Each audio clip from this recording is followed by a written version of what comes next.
when what I see over and over again in myself talking about this topic for getting on close to 15 years, it's one of these weird things. It sort of goes without saying that you can't do value-led pricing without having a conversation about perceived value. Yeah. Right. And to me, as bizarre as it sounds, that's the thing that's most missing is professionals, not just bookkeepers, but professionals' inability to have and craft a great value conversation.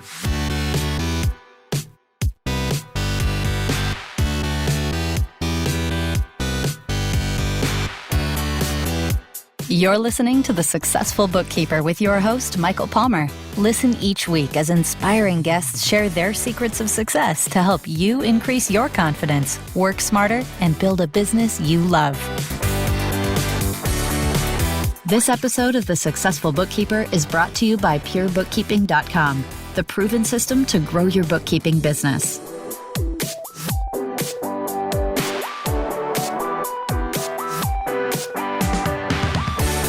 Welcome back to the Successful Bookkeeper Podcast. I'm your host, Michael Palmer, and today's show is going to be a great one. Our guest is the Senior Director of Partner Development and Strategy at Sage. He is also the host of Sage Advice Podcast and co-host of the hit podcast, The Soul of Enterprise, with value pricing expert Ron Baker. Ed, Kless, welcome to the show. I'm so glad to be here. Thanks for having me, Michael. Appreciate it. It is such an honor to have you. You are well known in the community, and really because you drive so much value, and that's going to be part of our conversation today.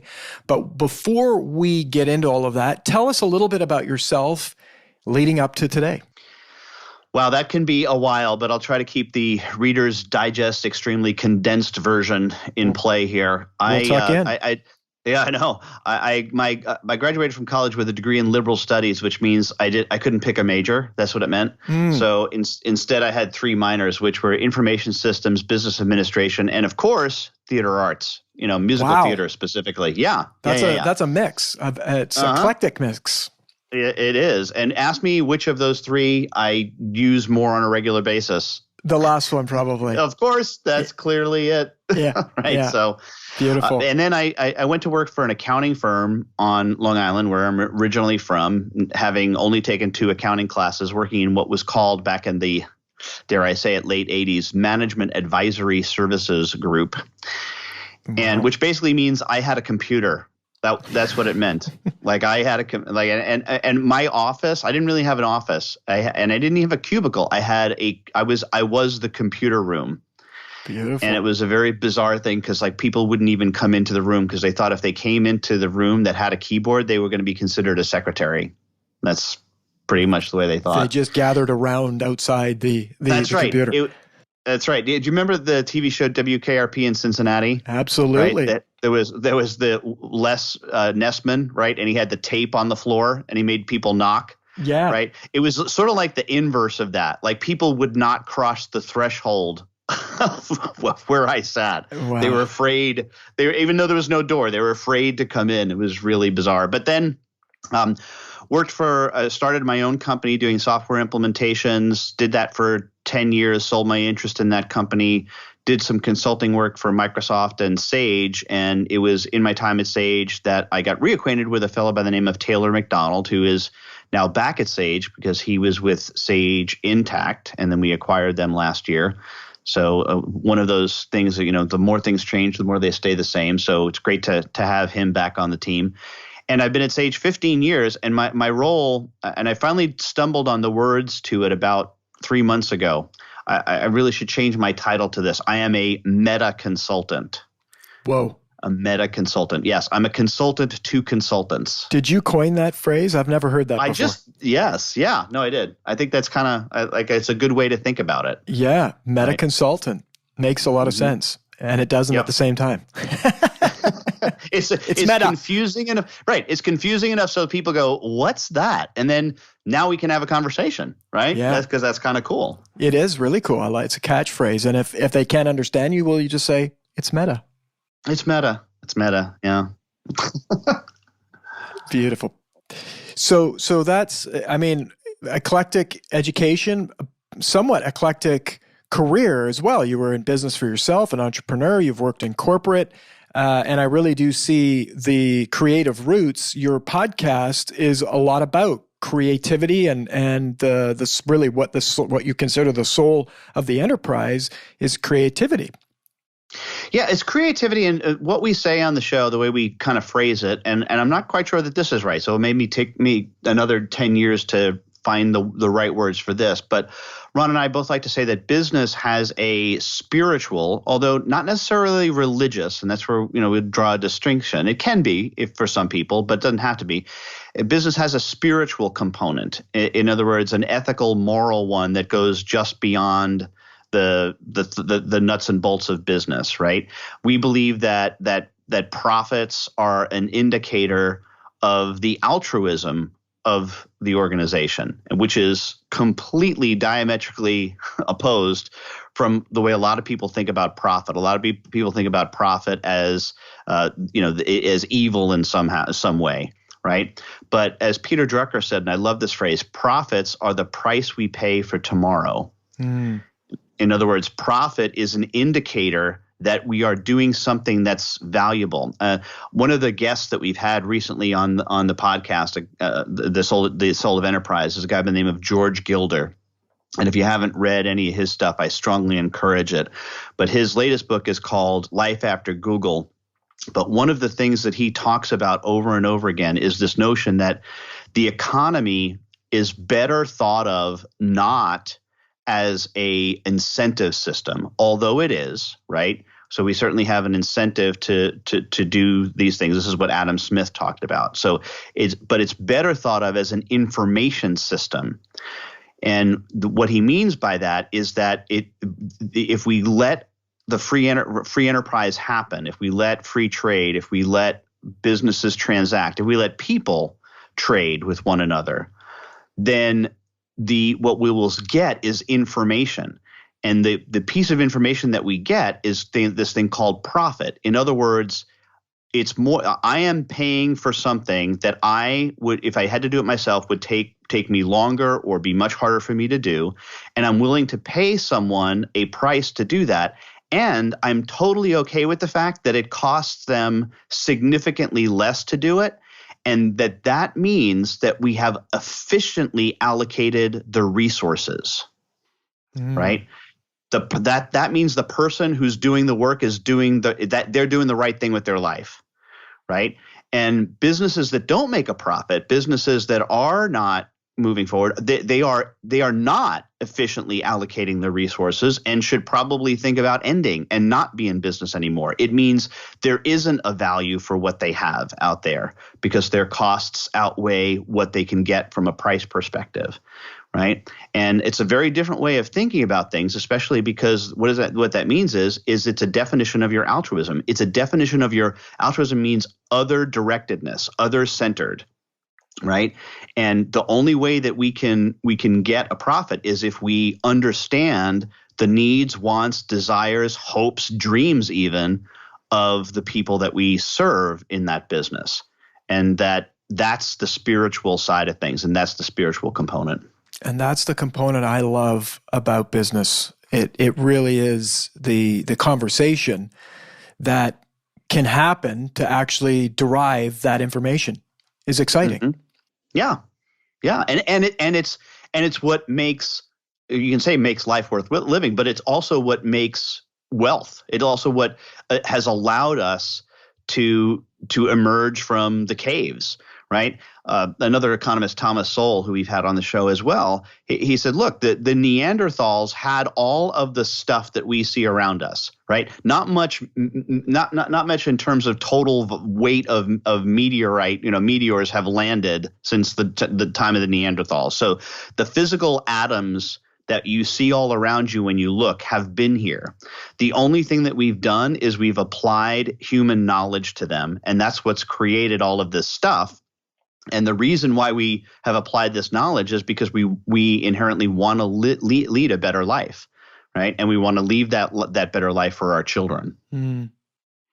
So true. So interesting. What an interesting concept. You'd be thinking about how we've impacted the atoms through engaging and transacting with each other and evolve things. But really, we're still dealing with the same building blocks.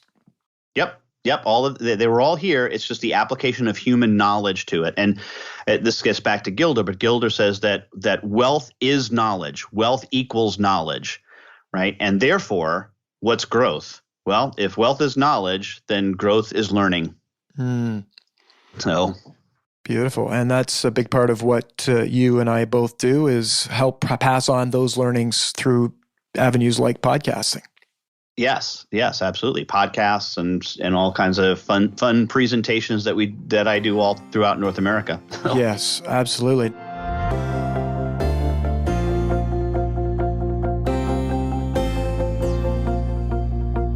I have a couple of questions, actually. Yeah. I'm at one of those points where I could ask 10 right now. It would confuse everybody. But I'll just do one, and then we'll get to the other one, which is a much bigger question, is meta. What are you meta consulting on right now in your life? Yeah, when I say meta consulting, meaning consultant to consultants, it's this sharing of the ideas of what people I believe should be thinking about. Many of the businesses that I consult with, and again, keep in mind that these are people who either resell or sell products of Sage's or are recommenders of our products, so through our Sage Accountants network. Mm-hmm. Right. And many of these folks have been in business quite some time. And as a result, I think any business that's been around for a while tends to suffer from a lack of innovation and creativity. Because when we first start a business, we're really fired up about it. We perhaps have a new way of doing things, a new way of thinking about stuff. But then 10 years hence, we start to think, oh, okay, well, we got to improve our process, which is fine. There's nothing wrong with improving internal process. But if you're improving internal process, you're not looking outside, right? That's right. You're not looking out at what your customers are thinking. So what I've been preaching about really for the last 6 months is a session I've been doing on innovation, but innovation beyond technology, because I think we also get stuck on this notion that innovation must be an app, or it must be something that comes from Apple or Google or Microsoft or some kind of technology. There are actually innovations that have nothing to do with technology. And first, let me give you my definition of innovation, which I've stolen shamelessly from a guy named Matt Ridley, who wrote a great book called The Rational Optimist. And in this book, he says that innovation can be defined as, and this is not to sound crass, but as ideas that have sex. Right? Innovation is when ideas have sex. So it's when two disparate ideas get together and they produce offspring. And the example that I share in the presentation is this really cool thing that I wish I had when my kids were younger. It's a stroller and a skateboard that are combined together. And the older kid rides along on the skateboard, which is attached to the stroller, right? Yeah. Now you look at this, go, this is just like sheer genius, right? Yeah. But what I love about it is it's a great example of what I just talked about. So if a skateboard and a stroller fell in love and they loved each other very much, they would produce this offspring, which would be this stroller skateboard combination, right? And it's a fantastic device that I think I would have a better relationship with my son, who's the oldest, because I wouldn't have told him 170,000 times, stop pulling on the stroller. Stop. Well, I have a 3.5-year-old and a 13-week-old baby girl, so yeah. I'm right in the skateboard stroller years, and it's hilarious. Even with the skateboard, they still pull down on the stroller. So. Yeah, no, I know, right. So, but this is a really. But I just think that notion of this the combination of ideas, and that are oftentimes disparate, right? That are oftentimes like who would think stroller skateboard combination? Well, right? Exactly. And that's the really cool stuff. So that's what I've been thinking about. Lovely. And if you want to talk about examples, we can. But I'd love to hear. So, I mean, you mentioned you're doing a talk on innovation, and this is what you've been spending the last 6 months talking about. And I think it's very relevant for our audience to be thinking about this, because not only you might be the person that is right at the forefront of the innovation. You might be a part of the ecosystem that's driving and leading to the ability to innovate. Mm-hmm. And so I think what a lot of our listeners, being people who have very close connection with small business owners, have the ability to remove non-essential worries, fears, chaos, constraints inside the financial well-being of business, so that business owners can make more love with ideas, as you say, or sex with ideas to make the world a better place. That's right. That's right. Yeah. So let me give you an example that I think that I found extremely helpful, even with what I do. And this one is one that was shared with me by a guy by the name of Rory Sutherland, who's also been a guest on the Soul of Enterprise, but a long time ago. We joke we need to have him back on. Rory is the vice chair of Ogilvy and Mather in the UK, and the National Health Service came to Ogilvy asking for a ad campaign because it was a very real problem a number of years ago. In fact, it still exists, and I'm sure once I mention it, you and many of the listeners will know this as well. But the problem is that when we as people get prescribed antibiotics, we tend to take like the first 4 pills and then we feel better. And then we leave the last 3 in case we start feeling bad again, right? That's exactly right. We don't complete the course of antibiotic, and this is a very big problem because what happens is, yes, most of the time it ends up knocking out the antibodies in our body, but if we only take the antibiotic for 4 days and then we pass on those germs to another person, well, the germs that remain that we're passing along are the strongest ones. That's right. They've survived 4 days of antibiotic in your body. So therefore, we're passing along a stronger strain to the next person. Whereas if we completed the course of antibiotic, they would have stayed weak and would have knocked them all out. Right? Yeah, we're helping with the survival of the fittest in the wrong places. Yes, the most adaptable, exactly. So that's a bad thing. So it's really bad that we don't complete our antibiotics. So what they wanted the National Health Service wanted Ogilvy to do is a big, ad campaign like we have in the States here around water usually. Keep New York wet, save water, and all of these different things. What do they call it? Public service campaigns, right? Mm-hmm. And Roy said, nope, we don't need to do that. And they're like, well, what do you mean? He said, no, here's what we need to do. We need to change how we package the antibiotic. And what we'll do is we'll package it so that there are 6 white pills and 1 blue pill. And we'll say to the people, the prescription is take the 6 white pills and then the 1 blue pill. Brilliant. And what happened when they did this is the number of people that completing the course of antibiotic went up dramatically. I mean, it's it's such a simple concept, but brilliant. Mm-hmm. Right? And we don't need a $1 billion ad campaign, okay, right, to do this, which probably wouldn't have worked as well as what this did.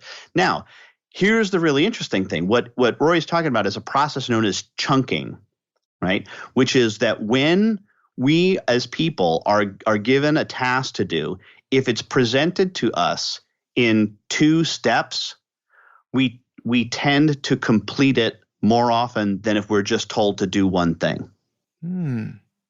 Right? So this has a very real impact on business. I don't know about you, Michael, but I oftentimes ask other people to do things. I delegate stuff. Absolutely. Right?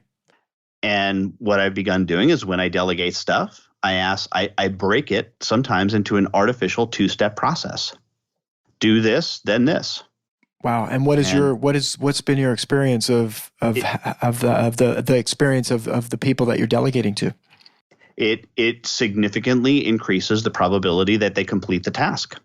Wow. That I ask them to. Now, it's not, pardon the double entendre, it's not a panacea, right? Yeah. It doesn't work all the time, but it significantly increases the probability that they do it. Now, for bookkeepers, here's where I bet they sometimes ask their their customers to do stuff. I'm just thinking this is gold. Yeah. Right. So not just delegation inside your organization, but delegation back to the customer. Break stuff up into 2 steps. Put copy and paste, or enter the data into this column and then copy and paste it and save it and send it to me. Yeah, I love that. And I think the thinking around take the white pills, then when you've gotten to the blue pill, you're done. I mean, it's communication and it's changing a perception. And so when working with business owners, think about what are you communicating? It's like, yeah, there's one thing, but if you can break that into 2 steps, the first step, then that leads into the next. I mean, it's simple, but yet powerful.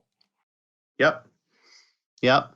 And just experiment with it, right? Experiment with how it works for you and your organizations, and see what things work better. I would venture to say that once you find the right combination, you can start to expand it out to all of your customers, and the likelihood that they get back to you in a more timely fashion will go up significantly. Yeah, staff included as well.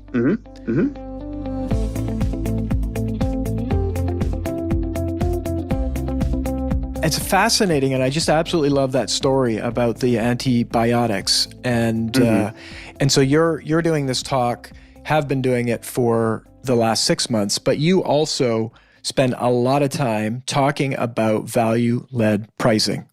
Yes. Now, this is a big, big topic that I think it's on the tip of everyone's tongue these days, and maybe for the last from centuries, seems. Everybody's talking about this, thinking about it, having challenges with it. How can you help our listener? Well, I certainly go back and listen to your podcast that you did with Ron Baker, because he's the grandfather, the godfather of all of this. But I'll put my spin on it as well. And when what I see over and over again in myself talking about this topic for getting on close to 15 years, it's one of these weird things. It sort of goes without saying that you can't do value-led pricing without having a conversation about perceived value. Yeah. Right. And to me, as bizarre as it sounds, that's the thing that's most missing, is professionals, not just bookkeepers, but professionals' inability to have and craft a great value conversation. I love this. And what I'll hear is, well, my customers, my prospects don't want to have that conversation, and I'm like, sorry, that's an excuse, right? That's an excuse. They just want to know what my rate is, right? No, I'm sorry, that's an excuse. There are some means of getting around this. Now, one thing that we have to get comfortable with is that, and I'm going to share with you a technique to at least start the process. I don't think we have time in one podcast to talk through all of this, but I'll share a technique that will at least help kick off that conversation. And step one is to recognize that if you use this and you still have somebody who's just saying, just tell me your rate, just tell me your rate, just tell me your rate, you now have a customer selection issue. Do you want this person as a customer? Or do you want to define your customer as, hey, only those that are willing to have a value conversation, right? And while that's limiting, it's also freeing. Agreed. Right? Because it means, no, we're not going to waste our time with people who just want, $25 an hour or $50 an hour. We're not even going to engage. All right, but here's the technique, and this came to me from another great book that I read a number of years ago called Let's Get Real, or Let's Get Play. Let's Not Play. Let's Get Real, or Let's Not Play, by Mahan Khalsa. Khalsa is the author. Mahan's since retired. I have had the opportunity to meet him a number of years ago. Great guy. But so here, the technique is called moving off the solution. The big challenge is that oftentimes professionals want to talk about the solution because it makes them sound really smart. The problem is that solutions in and of themselves have no value.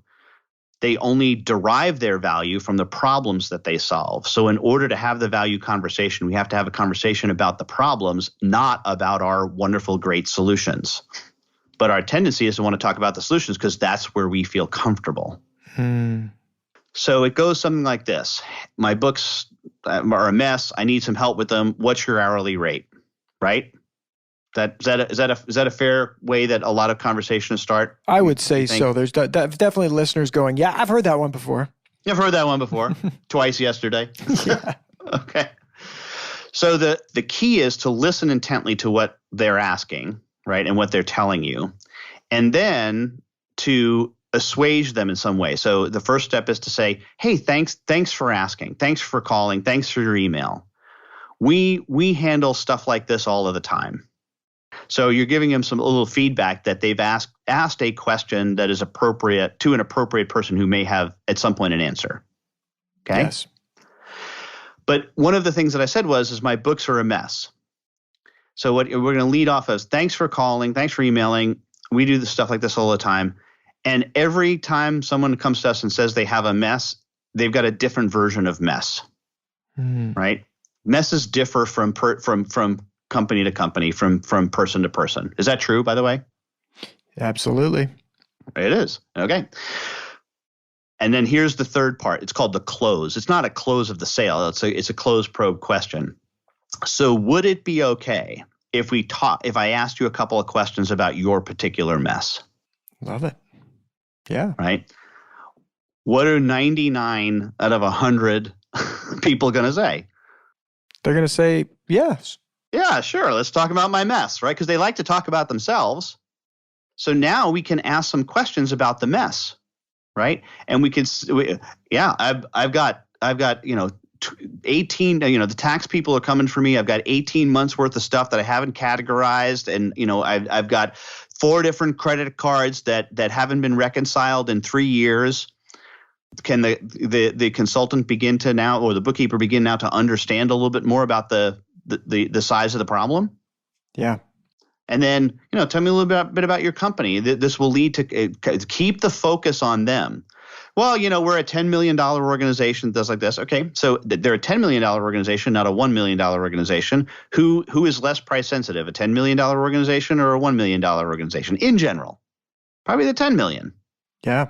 All right, so now we're starting to begin to understand the potential value of the work that this customer needs to do. And then you might even say, have you had a bookkeeper before? Well, I had somebody on staff, but they left 6 months ago. Really? What did you pay that person? Well, they were like a $50,000 a year person. Okay. All right. So in other words, if I come in, I'm going to be saving you at least $50,000. Mm-hmm. Right. Mm-hmm. And if I put a price on something that's less than that, it's likely they will select me. I love how you're laying this out. In fact, I want to put it into point form for our listeners because it really is. You can hear from this conversation. I mean, it's not easy for sure, right? No. Yeah. We're giving kind of like the here. You stand up at bat. The ball comes. I mean, it's simple, right? Ball's going to come at you, hit it, and you just knock it out of the park. Mm-hmm. But you got to swing at it a whole bunch of times before you can even hit the ball, even 2 feet in front of you. And I really feel for a conversation like this is what's lovely about this is that it's right there. You can take this, write it all down, practice it, and get into the conversations. Now, I think talk a little bit about because a person walking in, if they don't have the right mindset, that's going to create a barrier to push through that first question of, hey, you're just a bookkeeper, right? Mm-hmm. It does take a bit of courage, maybe in the beginning, to get to confidence where you can then confidently ask these questions. But what I love about it is that it won't take very much to get through because these questions are simple and they're all about the owner. The owner is actually the one that's in pain and often has deep problems that needs to be solved. So once you open up it's almost like getting on a boat and just floating down the river with them. And the rapport just gets better and better and better as they're sharing about where they're at. Trust is growing. As they share their problems, trust grows. Absolutely. One of the points that Khalsa makes in the book, and this is probably one of the most profound things that I've ever heard in business, is how you sell is indicative of how you will solve. How you go about the process of understanding the situation that the customer is in is a great indication of what you're going to bring to the table when you go about solving it. Yeah. This conversation that we're talking about is, in and of itself, in essence, it is a differentiator, right? Because this is not the typical conversation they're going to have with the 2 or 3 or 4 or 5 other people that they call. Or likely any other vendors that they might come across in their business, because this really is, if there was one thing that someone could master in being a person that needs to sell their services or their product, if it was one thing, if you just did this one thing and got these questions and got good at actually getting to pain and getting to the real problem that someone's going through and getting their world, I mean, it would change your business, your life, impact it, like in terms of leverage, incredibly. Yeah, and I'm gonna make one, because I'm very persnickety about words. You probably can tell that already. Love it. And I'm gonna make one. I tend to avoid the words problem. I tend to avoid the pain points, right?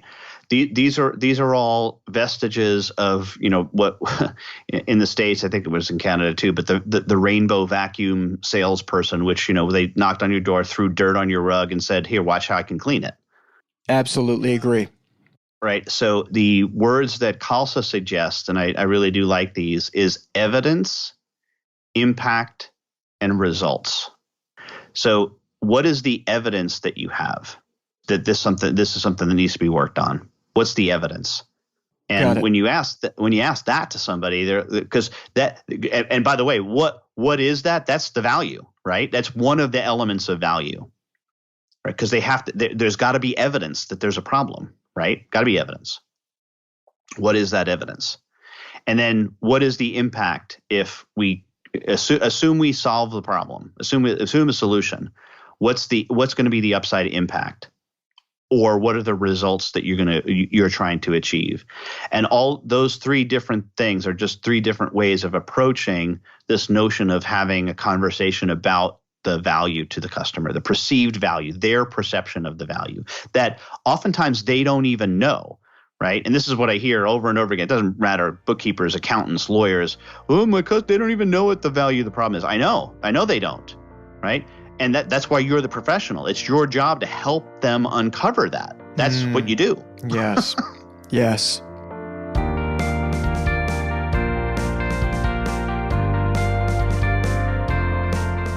Absolutely. And this conversation will lead to that. But again, that almost is another part of the formula. We may have to have you come back to talk about that, right? It's like once we've understand the true and real situation. And I like the book. I think I have that book. I have not read it, but I think it was recommended to me not that long ago, and I think I bought it. So I got to look on the shelf. But getting real with the customer is the foundation that then can lead to, now we know what's going on. We can start to talk about and build a case for why you're the right person to solve those issues and bring them to a different outcome. One of the questions that I've used as a coach for a very long time is just simply what's working, what's not working. Those 2 questions are simple questions that open up a lot of avenues for deeper questions. Because it's not like you ask one question. As you can see, Ed, you've given us like layers of the onion to start opening things up and moving down. It's not like, and you nailed it. And it's like if someone were to say, "Tell me what your pains are," I mean, they're going to run for the hills. Right. It's being the type of person, and that's our listener right now.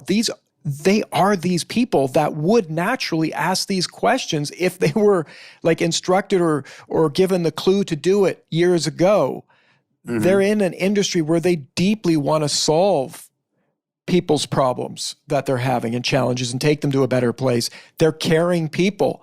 And so if you just put these questions on top of the care, the true care that you have about your customers, it's going to go much better. It's going to be very interesting. Yeah, just one final point on that. And you hit on something that is important. And I get that people want to help others. But, and this is another thing that Khalsa points out in the book, you can't help people that don't really have a problem, right? That's right. Or can't help identify the problem. And the way that this is talked about in medicine, there's a phrase that doctors use, and that is prescription before diagnosis is malpractice. Gorgeous. It's a great Right. one.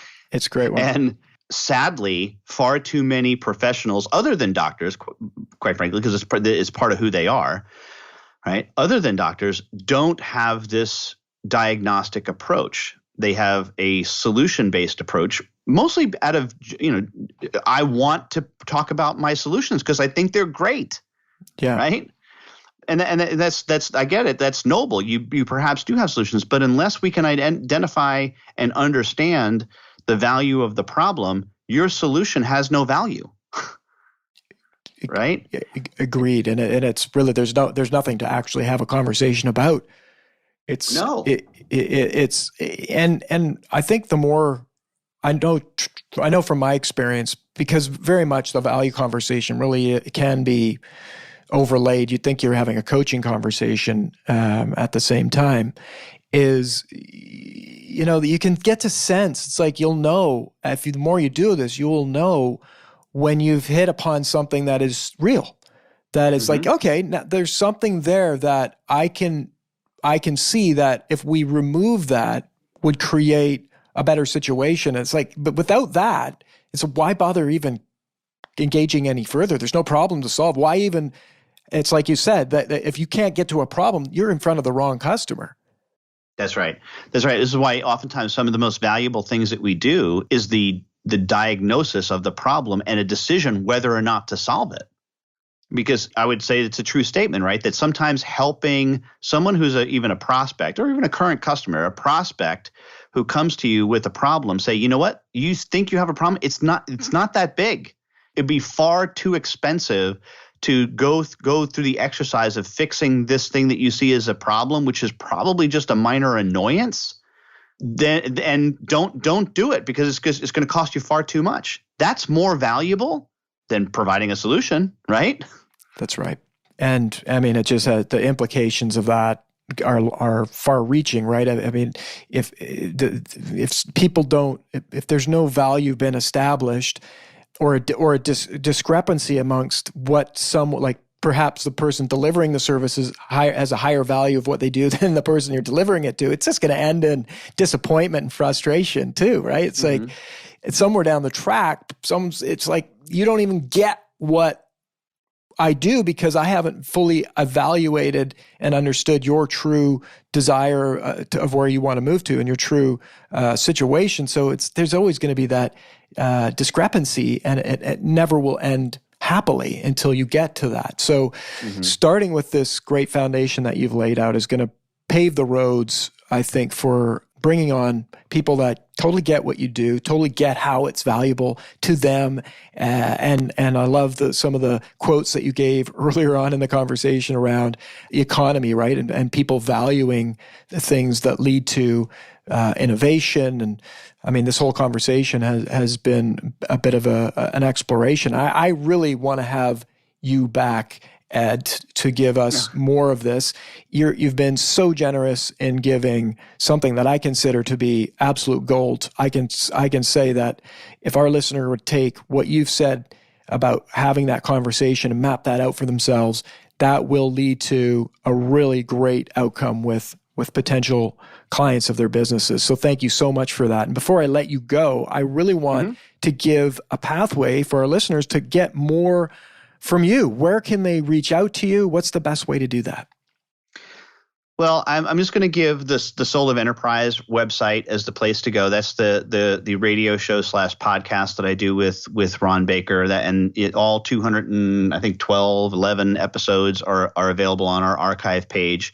If you like that and are interested, we just started about 3 months ago a Patreon site which allows people to subscribe, and that is paid. It's $7 a month to do that. But all that is we do. It's the show commercial free because it's a radio show, so there are commercials. So if you want to listen commercial free, but then we also do bonus episodes that are either after show summaries as well as sometimes just stuff on different topics. So if you're so interested, take a look at the souloventerprise.com/patron for the Patreon site. Beautiful. Well, I've been listening to your podcast, and you have some interesting dialogue, excellent guests. So I highly recommend our listener go check that out. And Ed, it's been such a pleasure having you. I'd love to have you back at some point. Thank you so much. It would be my honor and pleasure. Beautiful. Thank you. And that wraps another episode of the Successful Bookkeeper podcast. To learn more about today's wonderful guest and to get access to all sorts of valuable free business building resources, you can go to thesuccessfulbookkeeper.com. Until next time, goodbye.